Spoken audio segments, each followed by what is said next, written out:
And then on the other side, so we see the Towers of Doom becoming the first map. This is where they dominated CE earlier, so they want that again.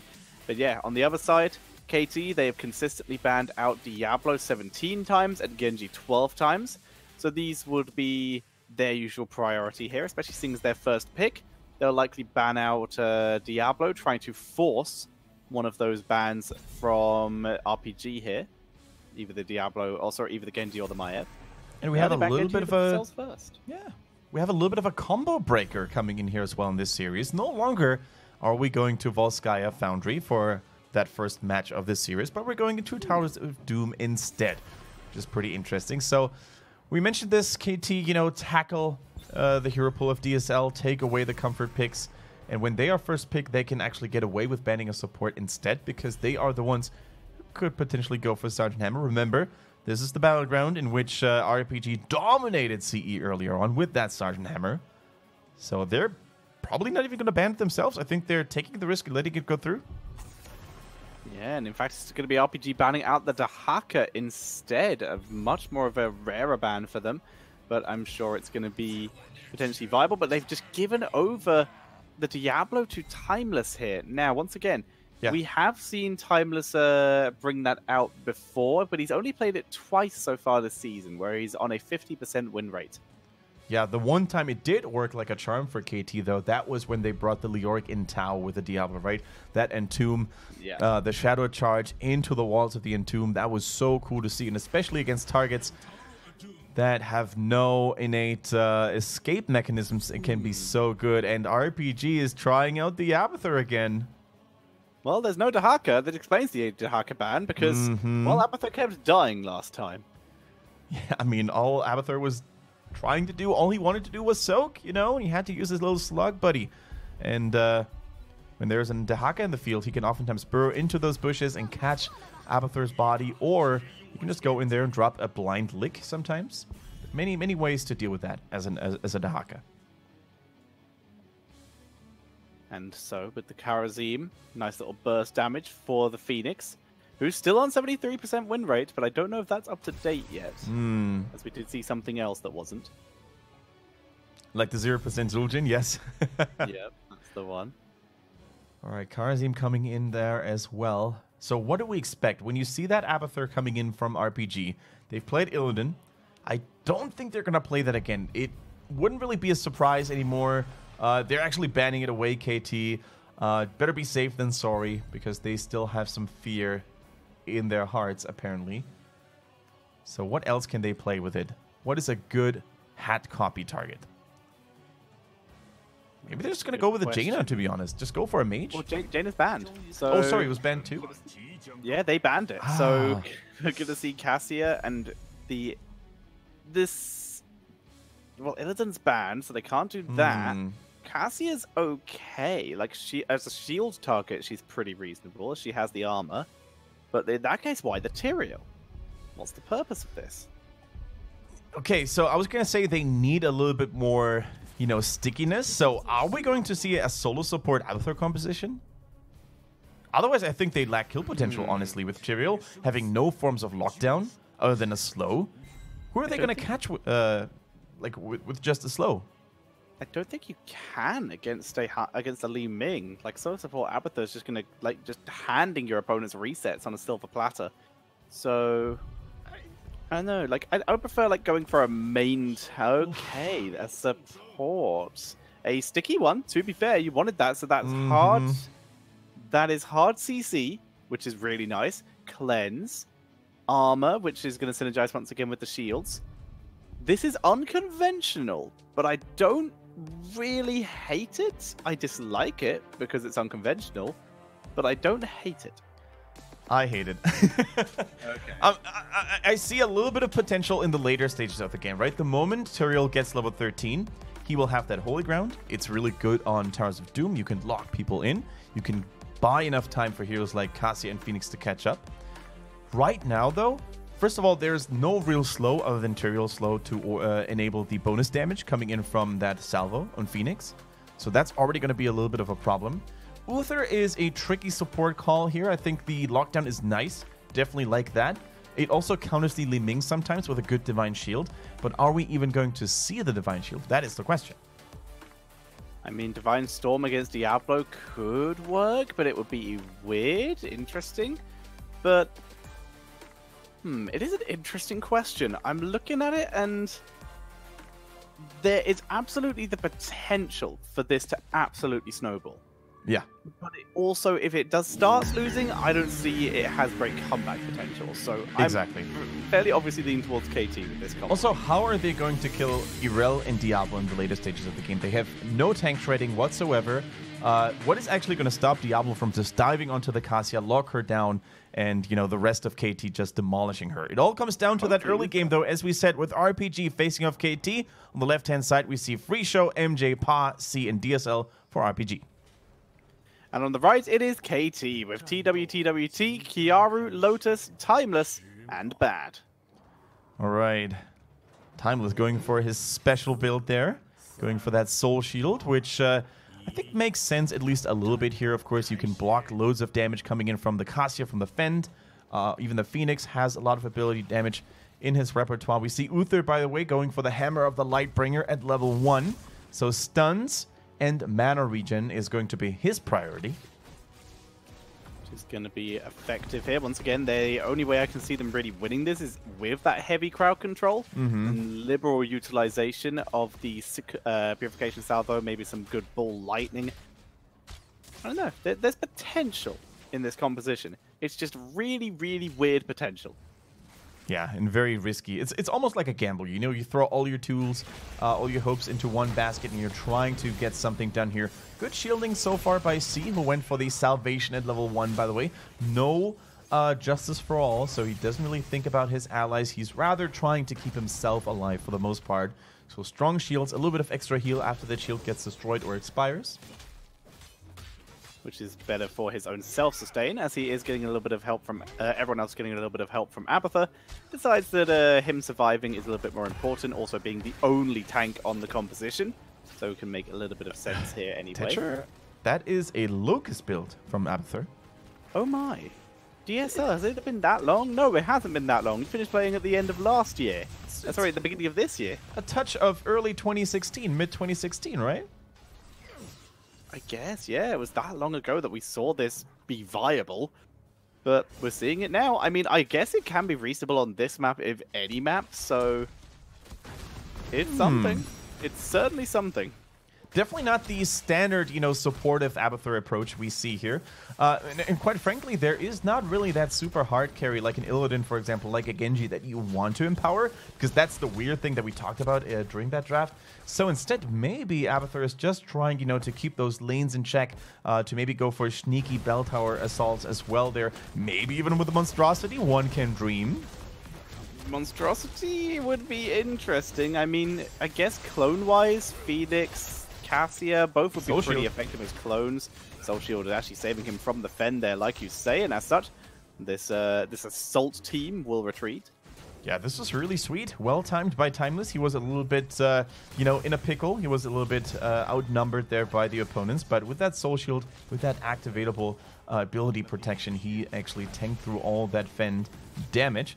Now, the altars are going to spawn here in 20 seconds, 3 of them at a time. It's always the same pattern. Now Abathur goes for the Adrenal Overload, so goes for the attack speed all of a sudden. Certainly very useful on heroes like Cassia and Phoenix.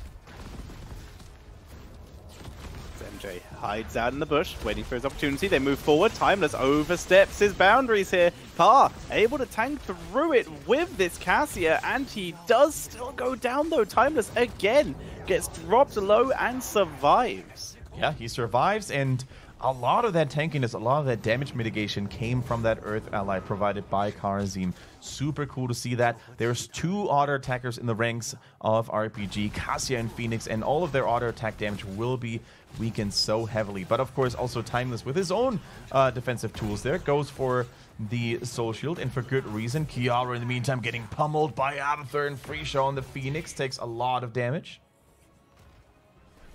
But Kiaru does live this time. Seeing Free Show on a Phoenix is definitely interesting. In fact, all of these heroes are interesting. With Pa, first time on Cassia. Free Show, as we already mentioned, first time on the Phoenix. they're certainly mixing it up a bit here. But this is all because DSL is their Abathur player. Good news for RPG up to this point. They are not dying like flies over and over again. They actually maintain a pretty healthy experience count compared to what KT has. And that is really all they need, right? Later on, as we said, with Tyrael gaining access to Holy Ground, maybe even going for the Sanctification, they can definitely power through a lot of that damage and they can even lock down targets. C is spotting this. Diablo scouting with a Fire Stomp there as well. Tries to keep Tyrael out of this.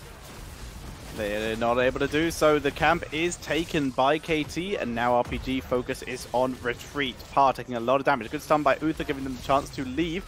Uther did not go for the pursuit of justice, so he doesn't, get that extra movement speed, but he does get it from Tyrael. And he does go for the cleanse there as well. The Hand of Justice really helping out those targets in need, especially against Diablo. I think that can be such a life-saving tool. Same can be said about Hanzo's Dragon's Arrow, of course, which is our likely heroic ability. Now Free Show gets caught in the open by Kiara, but with that minion wave aiding to his side there, he's able to keep him at bay for now. Look at those consistent jumps. Actually, Free Show dodging the last one there and now has the upper hand.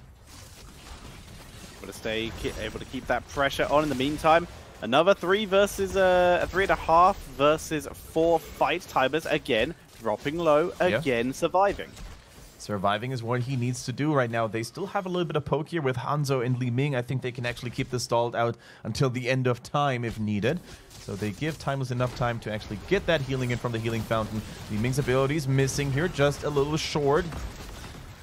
Making the use of his armor, but still eating all of that Li Ming damage, and that's going to be a kill. With the resets coming in here, they pick up the double, and now they're going to be able to move down and cap this altar. Yep, that they do. In the meanwhile, though, we saw how efficient Abathur and Phoenix were playing this. So for RPG, they were actually, I think, expecting to lose maybe 1 or 2 team members because they were never even trying to get this altar. They knew perfectly well that they were outnumbered, that they had not enough manpower pre-level 10 yet, and they actually come out on top here, Tetcher, in terms of experience. Look at that damage as well on the bell tower. Free Show has been going to town here in that top lane. He's been having a pretty good time up here so far, continuously putting pressure onto that Yrel, but everyone else is struggling for his team. But finally level 10's available. We do see Divine Shield over Divine Storm as they do dive deep, looking for Timeless. Again, the armor says absolutely not with that Soul Shield. It's crazy. It is the perfect talent to pick here, it seems. It's really the most efficient burst damage protection tool they have available on Diablo, and it has saved his life countless times. Planet Cracker going through. Our Chinese observer is highlighting it as well. What do they really have in terms of lockdown, though? Nothing. It's certainly unusual getting that in here. Abathur has also yet to log in. This has got to be Evo. Please don't Monstrosity. I don't know, Tetcher.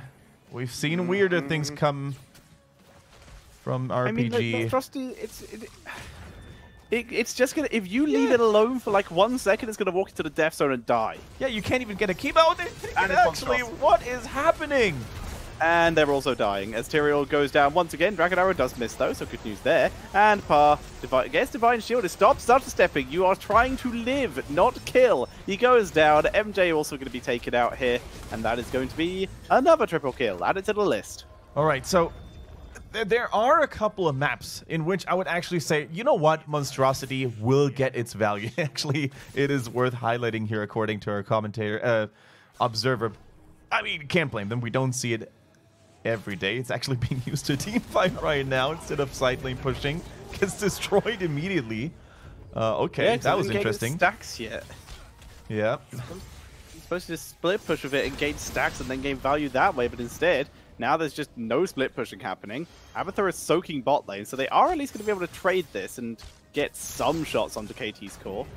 Alright, so back to the point I was trying to make about Monstrosity. There are certain maps, and most of them aren't even in the current HGC map pool, in which I would say Monstrosity is totally fine. One of them being Warhead Junction, right? You have a large map, you have so much time for the Monstrosity to actually gain stacks, become lethal, and take down those structures, which in return will help you use your warheads in a better way.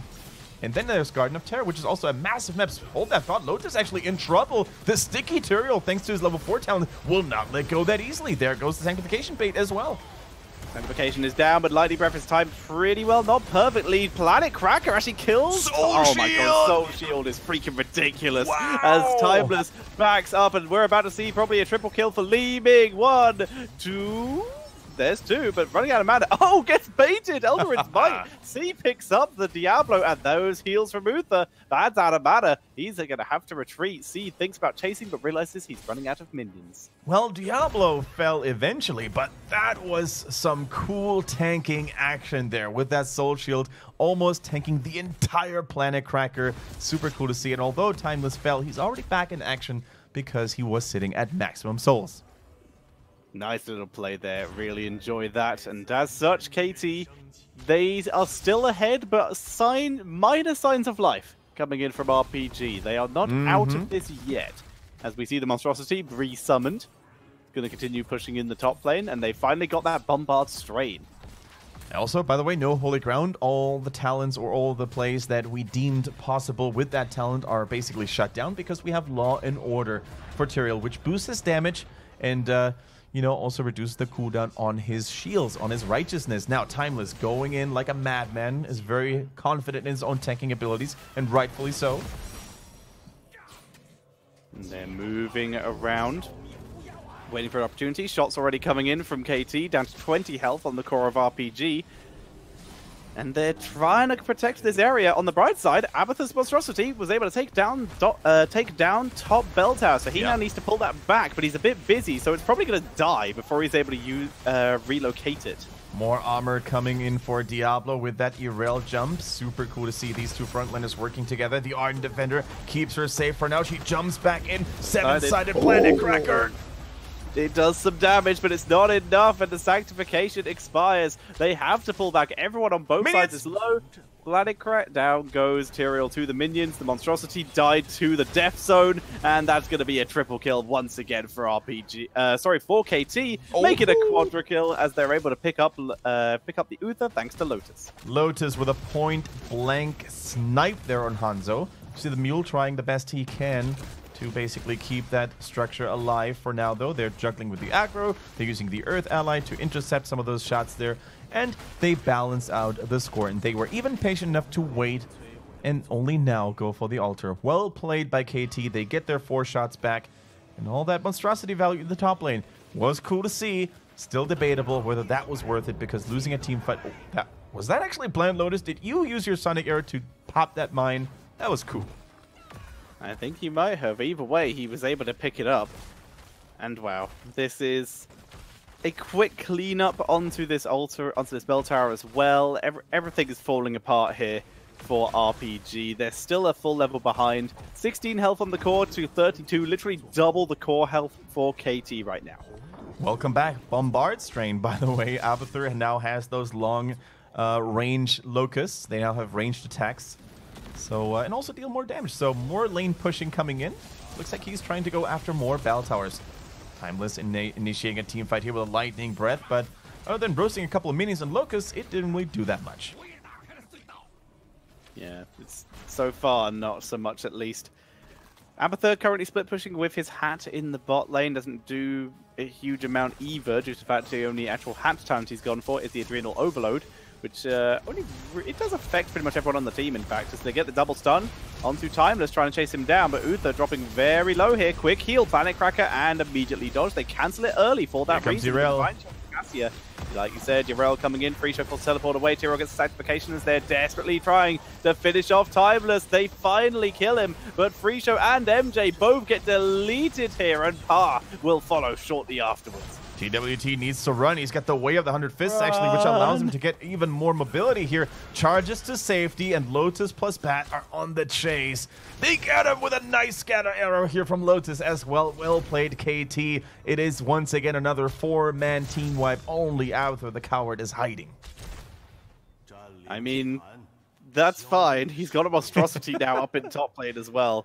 So even more value to just keep on the pressure. In the meantime, KT are just going to take a double ult, triple ult to make that once again. Bring him down to 1 no, sorry, there's not 5 shots. I still thought they had the bottom bell tower. To 4. Yep. Yeah, there we go. So they're alive. Except the boss is up, so they might be dead. Monstrosity is certainly dead. That one is dead.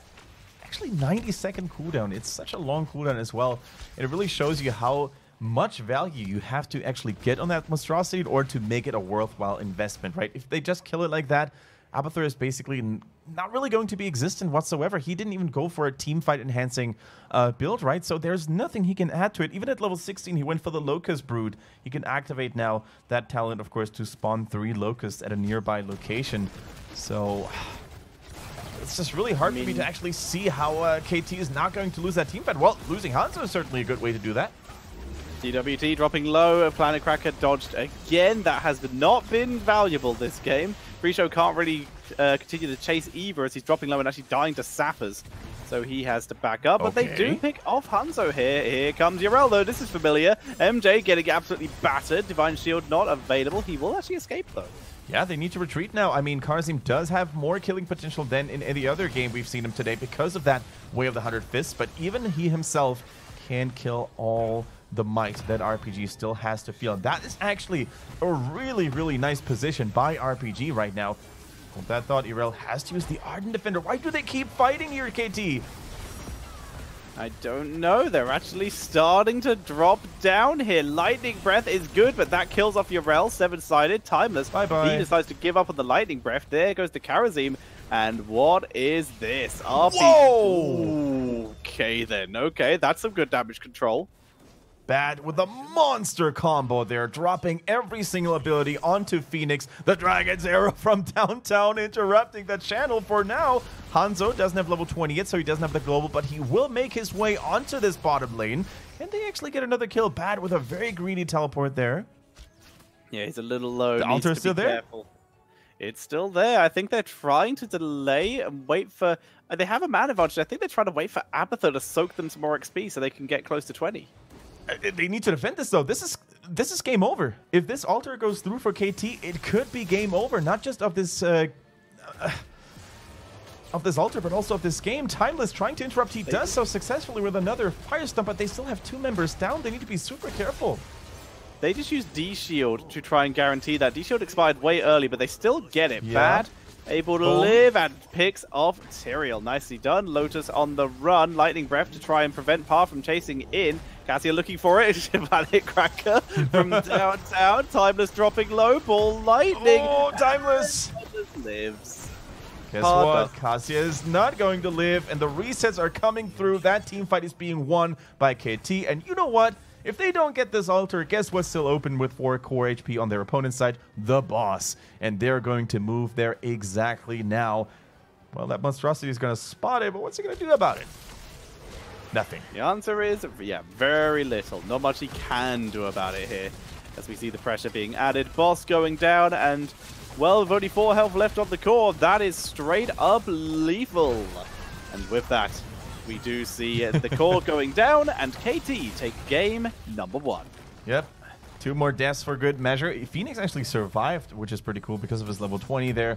But KT, although they made it unnecessarily exciting there towards the end by dropping a couple of lives and heroes unnecessarily in the bottom, they were still in pretty much full control of this game. Even with that small, setback there, they played this very strongly from start to finish.